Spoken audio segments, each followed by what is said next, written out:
Hey gang, so today what we're going to talk about is heated gear.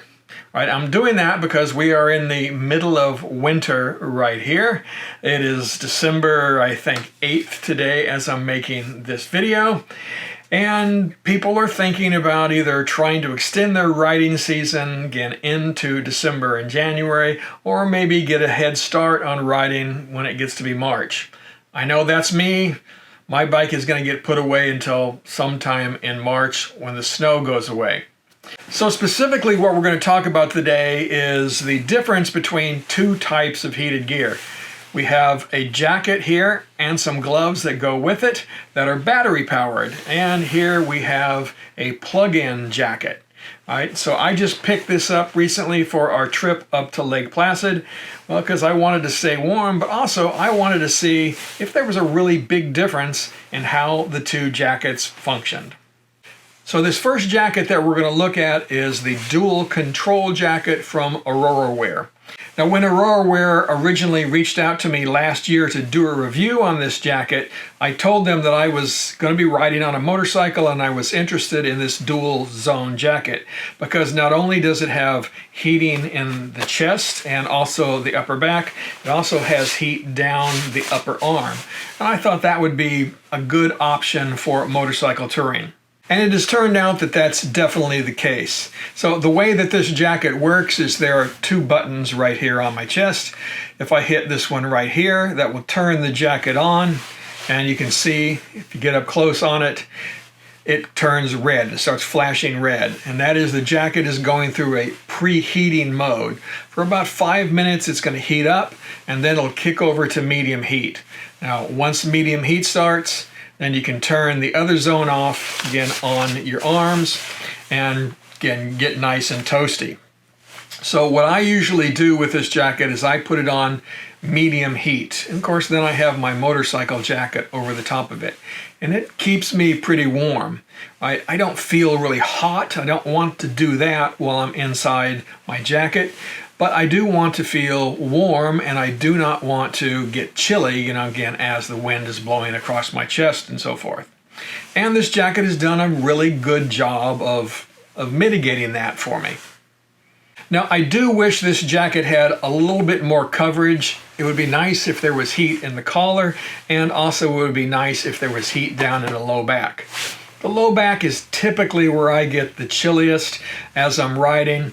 The wind whips around and comes up underneath the jacket. So I try to cinch it down as tight as I can, but again, that low back sometimes does get a little bit cool for me. So those are the things I would like to see improved again with this jacket or any of the battery-powered jackets like it. Now, of course, if we add more heating zones, that is going to mean that the battery is going to have to put out more power and isn't going to last as long. So that's kind of what you get with these battery-powered jackets. You get, just enough zones that it's going to keep you warm, but it's not going to be as much coverage as we're going to see with the gerbing jacket that we're going to take a look at here in a couple of minutes.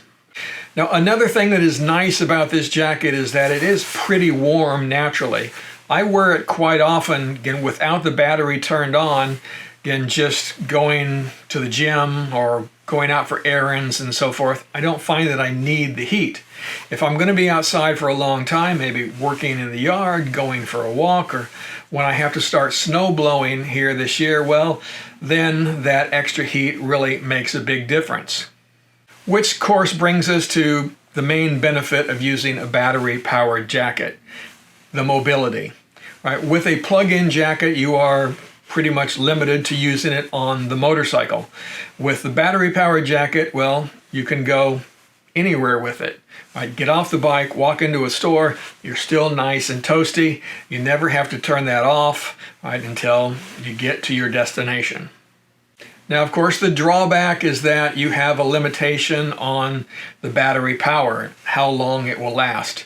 Typically on medium heat, the jacket lasts for about 3 to 4 hours for me. So if you're going to go out for a long day of riding, then you're going to need to carry an extra set of batteries, maybe even 2 if you're going out on a really long ride.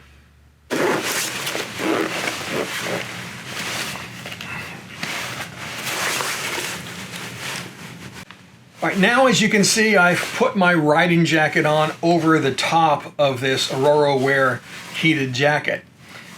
And I did that because I want to show you that it is a little bit snug, right? So that jacket's pretty thick, and once you put your jacket on, your motorcycle jacket on, that is over the top of it, well, it is a little bit snug.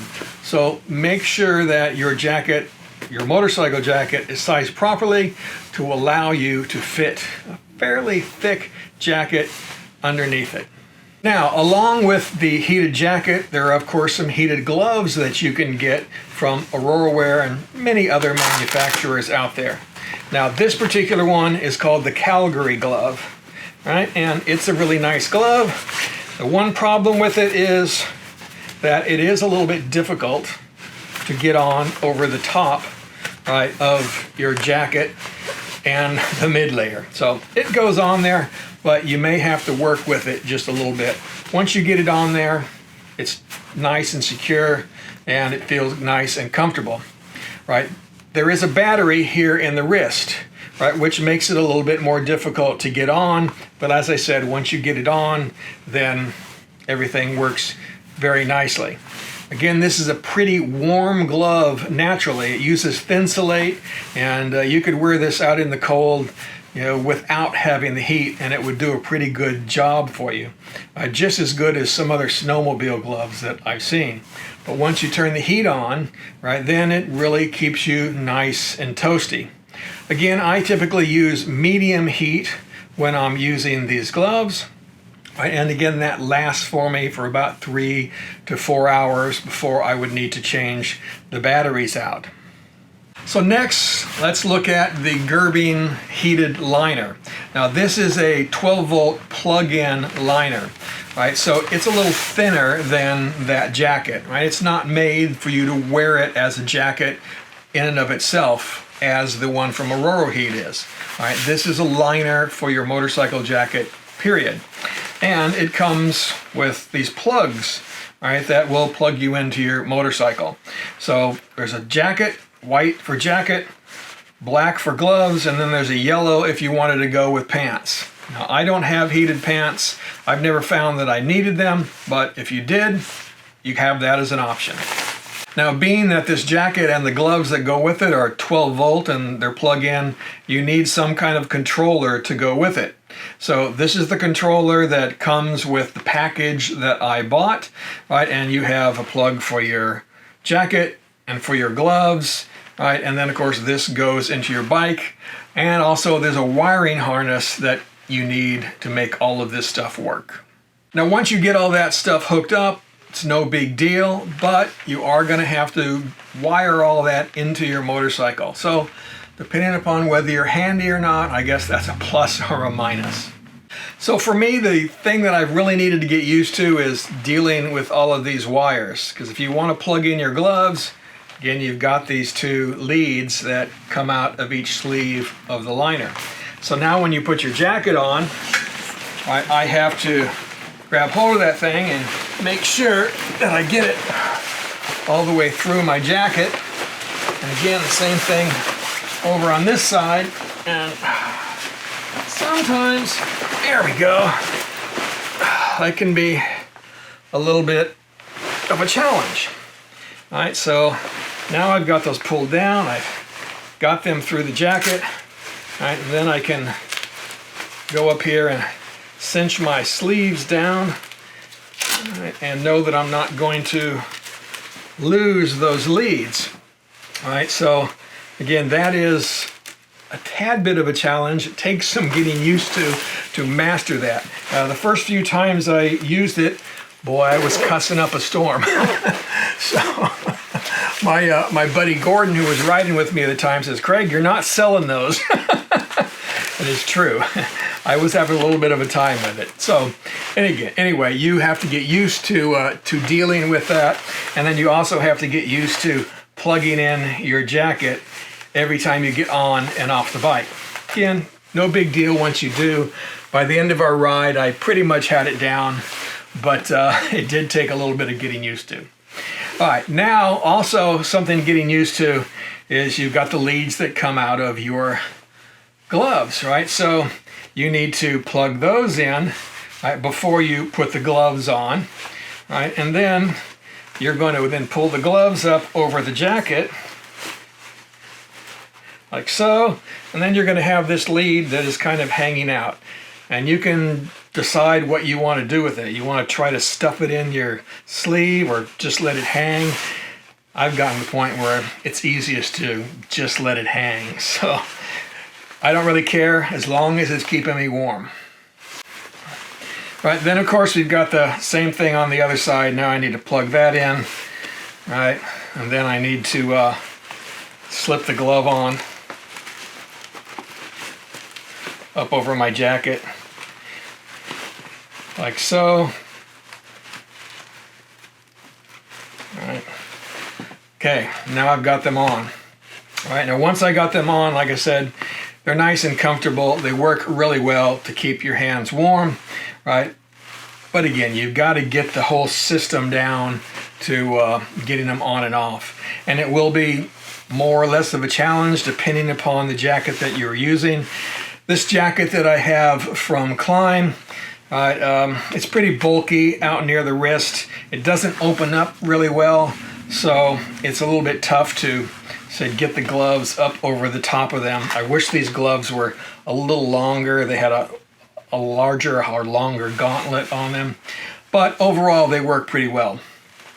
Now, as far as keeping my hands warm, both of these gloves, whether they're the battery-powered glove or the wired glove, they do a good job, right? The battery-powered are going to, of course, not last as long. You can ride all day with these, so that's a big plus for them. But you're going to typically, or at least me anyway, I typically run them both on about medium heat.